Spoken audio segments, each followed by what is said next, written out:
नमस्कार दोस्तों, आप सभी का स्वागत है। आपके अपने YouTube चैनल मानव जीवन में दोस्तों लाइफ में सभी आगे बढ़ना चाहते हैं और लाइफ में आगे बढ़ने के लिए हमें रोज ही कुछ नया सीखना चाहिए और आगे बढ़ना चाहिए। तो चलिए आज की प्रस्तुति शुरू करते हैं। दोस्तों, शायद आपको पता ना हो कि आखिर धनतेरस के दिन घर के इस हिस्से में दीपक जलाने से हम धनवान हो जाते हैं, करोड़पति हो जाते हैं। हम भी अपने घर के इस हिस्से में धनतेरस और दीपावली पर एक दीपक जलाते हैं। आप भी जलाएं और हो जाए शीघ्र ही धनवान। दोस्तों, 10 नवंबर को शुक्रवार के दिन धनतेरस पर रहा है। साक्षात इस दिन माता लक्ष्मी का आगमन हो रहा है। गलती से भी इस दिन को हाथ से मत जाने देना।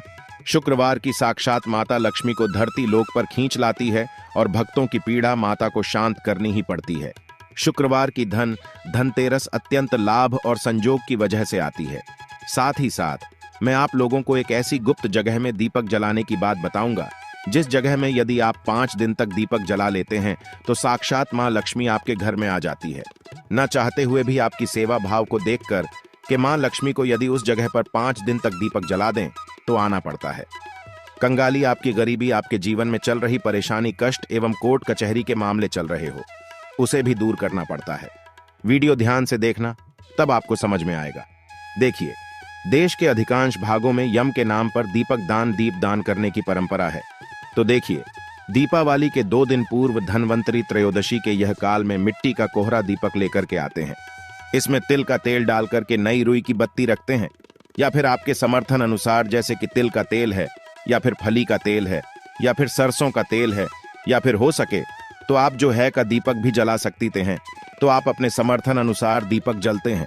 किंतु आखिर यह दीपक क्यों जलाते हैं, इसके पीछे क्या कारण है, जानेंगे इस वीडियो में। मैं आप लोगों को विस्तार से बताऊंगा। यदि आप इस वीडियो को देख लेंगे तब आपको समझ में आ जाएगा कि वास्तव में हम दीपक क्यों जलाते हैं और हमें दीपक जलाना चाहिए। और वास्तव में इस वीडियो को देखने के बाद आपको एक एक्स्ट्रा लाभ मिलेगा कि आपके घर से गरीबी जन्मों की जो कंगाली है वह चली जाएगी। कहते हैं, बहुत साल पहले हंसराज नाम का एक प्रतापी राजा था। एक बार वह अपने मित्रों, सैनिकों और अंगरक्षकों के साथ जंगल में शिकार खेलने के लिए गया। संयोग से राजा सबसे बिछुड़ करके अकेला रह गया और भटकते हुए एक अन्य राजा जिसका नाम था हेमराज के राज्य में पहुंच गया। तथा ध्यान से सुनना, तभी आपको समझ में आएगा। और कमेंट में जय माता लक्ष्मी अवश्य लिखना। तो हेमराज ना थके हारे हंसराज का भव्य स्वागत किया। ठीक है, उसी रात हेमराज के यहाँ पुत्र का जन्म हुआ। इस खुशी के अवसर पर हेमराज ने राज्य के उत्सव में सम्मिलित होने के लिए आग्रह के साथ हंसराज को कुछ दिन तक वहां ठहरने के लिए रोक लिया। बच्चे की छठी के दिन एक विचित्र घटना घटित हुई। ध्यान से सुनना। पूजा के समय एक देवी प्रकट हुई और बोली, आज शिशु की जो इतनी खुशी मनाई जा रही है, यह अपने विवाह के चौथे दिन मृत्यु को प्राप्त हो जाएगा। इस भविष्यवाणी से सारे राज्य में शोक छा गया हो। हेमराज और उसके परिजनों पर ऐसा समझो कि वज्रपात हो गया हो। पहाड़ के सामान जैसे दुखा गया। सबके सब रह गए, चुप रह गए। इस शो के समय हंसराज ने राजा हेमराज और उसके परिवार को बिल्कुल ही आश्वासन दिलाया और विचलित न होने का आश्वासन दिलाया और बोला कि इस बालक की रक्षा में करूंगा और संसार की कोई भी शक्ति का बाल बांका नहीं कर सकेंगे। इसकी रक्षा में स्वयं करूंगा। ध्यान से सुनना। तो हंसराज ने यमुना के किनारे एक भूमिगत किला बनवाया और उसी के अंदर राजकुमार के पालन पोषण की व्यवस्था करवाई। इसके अतिरिक्त प्राण रक्षा के लिए हंसराज ने सुइयों के ब्राह्मण से अनेक तांत्रिक अनुष्ठान, यज्ञ, मंत्र जाप आदि की व्यवस्था भी करवा रखी थी। धीरे धीरे राजकुमार युवा हुआ। उसकी सुंदरता एवं तेज वर्ष जो तेज था, उसकी चर्चा सभी तरफ बिल्कुल ही संसार में फैलने लगे। राजा हंसराज के कहने पर हेमराज ने राजकुमार का विवाह भी करवा दिया। जिस राजकुमारी से युवराज का विवाह हुआ था वह साक्षात लक्ष्मी लगती थी। ऐसे सुंदर वधू की जोड़ी जीवन में किस नहीं देखी थी। विधि का विधान विवाह के थी। चौथे दिन यम के दूत राजकुमार के प्राण हरने के लिए आ पहुंचे। कथा ध्यान से सुनना दर्शकों। अब भी राज्य में मांगलिक समारोह ही चल रहा था कि राज परिवार और प्रजाजन खुशियां मनाने में मग्न थे कि राजकुमार और राजकुमारी की छवि देख करके यमदूत भी वहां पर आए और विचलित हो उठे। किंतु राजकुमार के प्राण हरण का अंतिम कार्य उन्हें करना ही पड़ा। यमदूत जिस समय राज के प्राण लेकर चले, उस समय ऐसा हलाहल मच गया, हाहाकार मच गया होने लगा। ऐसा दृश्य वहां पर उत्पन्न हुआ जिससे द्रवित होकर के यमराज के जो दूध थे वह भी रोने लगे। इस घटना के कुछ समय पश्चात एक दिन यमराज ने प्रसन्न मुद्रा में अपने यमदूतों से पूछा, दो तो तुम सब अनंत काल से पृथ्वी के जीवों का प्राण हरण करते आ रहे हो, क्या तुम्हें कभी किसी जीव पर दया आई है और मन में यह विचार उठा है कि इसे छोड़ देना?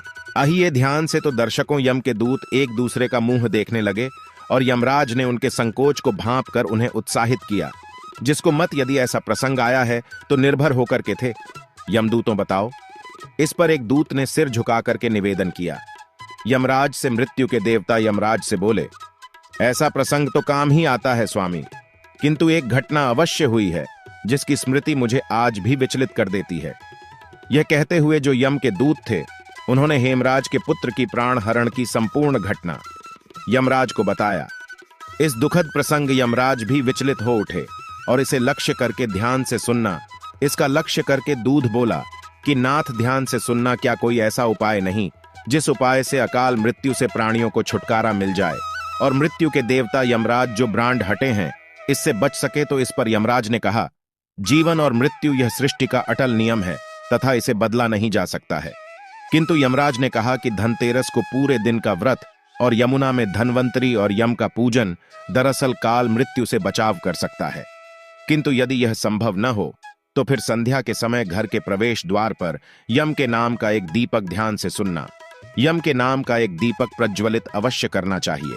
इससे आकस्मिक मृत्यु और रोग से मुक्ति प्राप्त की जा सकती है। स्वयं यमराज ने बताया है कि यदि कोई भी व्यक्ति, ध्यान से सुनना, यदि कोई भी व्यक्ति यदि धनतेरस के दिन यम के नाम से दीप जलाए तो बिल्कुल ही कैसी भी आपके जीवन में अकाल मृत्यु आने वाली हो, बुरा समय आने वाला हो या फिर किसी के काल सर्प दोष जीवन में चल रहा है, वह दोष समाप्त हो जाता है। इसके पश्चात धनतेरस के दिन हो सके तो धनवंतरी जी के लिए प्रवेश द्वार पर यम के लिए और माता लक्ष्मी के स्वागत के लिए बिल्कुल ही दीपक जलाना चाहिए। यह भी कहा जाता है, शास्त्रों में लिखा है कि पितरों के नियमित हेतु यदि शमशान में इस दिन दीपदान किया जाए, दक्षिण दिशा यदि पितरों के नियमित ही तो इस दिन दीपदान किया जाए तो आपके मित्र यदि यमलोक में किसी कारणवश भटक रहे हैं, उनकी आत्मा ने यदि मोक्ष नहीं पाया है तो दीपदान करने से उनकी आत्मा को मोक्ष की प्राप्ति होती है, उन्हें प्रकाश की प्राप्ति होती है। और सभी पवित्र हिस्से में जैसे कि लक्ष्मी स्थान है, धन स्थान है, व्यापार स्थान है और वाहन स्थान कहा गया है। बहुत सारे हमारे घरों में स्थान होते हैं तो सभी स्थान में इस दिन पवित्र दीपक अवश्य लाना चाहिए। मां लक्ष्मी का इस वर्तमान भी है। एक कथा के अनुसार माता लक्ष्मी ने स्वयं कहा है कि जिस घर में धनतेरस के दिन, कल की मैंने कथा में बताया था, आप सभी दर्शकों को जरूर पता होगा, जिस घर में यदि धनतेरस के दिन 13 दीपक जलते हैं, 13 दीपक ही आपको जलाने हैं। धनतेरस के दिन 13 दीपक जलते हैं तो ऐसे घर में मैं मजबूर होकर के स्वयं साल भर निवास करती हूँ और ऐसे घर को धन दौलत से परिपूर्ण बना देती हूँ। और यदि वह व्यक्ति फिर आने वाली धनतेरस के दिन 13 दीपक जला दें तो मैं फिर उसके घर में रह जाती हूँ। अर्थात आप आजीवन मां लक्ष्मी को प्रसन्न करना चाहते हैं। आप चाहते हैं कि मां लक्ष्मी आपके घर से न जाएं, आपके घर में धन दौलत एवं सुख संपत्ति एवं यश कीर्ति की प्राप्ति हो, तो आप अपने घर में धनतेरस के दिन दीपक जरूर जलाएं। चाहे आप सनातन धर्म से जुड़े हों, चाहे आप सलाह धर्म को नहीं मानते हो, एक बार यह कार्य करके जरूर देखना, आपका घर धन दौलत से जगमगा उठेगा। मां लक्ष्मी की कृपा से आपके घर में धन दौलत आएगी। कभी कभी आपने होगा, ऐसे लोग होते हैं जिनके घर में यथार्थ धन दौलत होती है, किंतु ऐसे व्यक्ति को सुख एवं शांति प्राप्त नहीं होती है। ऐसे व्यक्ति का मन जो रहता है बिल्कुल ही जैसे मेंटल बोल सकते हैं, एक प्रकार का बोल सकते हैं कि दिन भर ऐसे व्यक्ति कोमा में चला गया हो, या फिर ऐसे व्यक्ति को बोल सकते हैं कि पागलपन हो गया हो, उन्हें सुख चयन दुनिया का नहीं मिल रहा है। तो ऐसे व्यक्ति भी इस दिन उनके नाम से भी आप जो है 13 दीप दान कर देते हैं, आप में 13 दीप बढ़ा देते हैं, तो उनका जो मानसिक संतुलन बिगड़ चुका हो वह ठीक हो जाता है। और हो सके तो इस दिन धनतेरस के दिन हमारे धर्म शास्त्रों में लिखा है, यदि कोई भी व्यक्ति धनतेरस के दिन पीपल का वृक्ष, गूलर का वृक्ष और बेल का वृक्ष, यह जो 3 मई वृक्ष बता रहा हूं, इन्हें देव वृक्ष बोला जाता है, तो एक बात का थोड़ा खास ध्यान रखें, क्योंकि इस साल 13 में 23 अक्टूबर को क्या है, रविवार का दिन पड़ रहा है, तो आप जो है पीपल दीपक मत चलाइए, किंतु आप जो है गूलर पेड़ के नीचे में या फिर आप जो है बेल के वृक्ष के नीचे में दीपक अवश्य जलाएं। हमारे धर्म शास्त्रों में लिखा है, जो व्यक्ति बेल के नीचे में संध्या काल में दीपक जलता है, 13 से लेकर के आपको भाई दूज तक 5 दिन जलाना होता है। 5 दिन नहीं, आपका समर्थ नहीं है तो आप जो है 3 दिन अवश्य जलाइए। यदि कोई व्यक्ति शाम के समय में 3 दिन यदि बेल वृक्ष के नीचे में 13, 14 और अमावस्या अर्थात दीपावली तो 3 दिन यदि दीपक जला लेते हैं तो मां लक्ष्मी ने स्वयं कहा है, क्योंकि जड़ समस्त तीर्थ निवास करते हैं।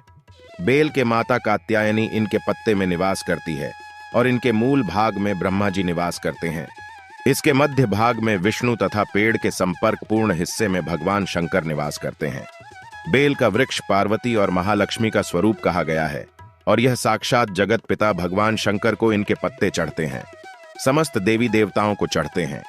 बेल का वृक्ष को छूने मात्र से व्यक्ति के पाप का संबंध हो जाता है, तो दिन लगातार आपको बेल के वृक्ष को छूना है। धनतेरस के दिन, 14 के दिन और आपको छूना है।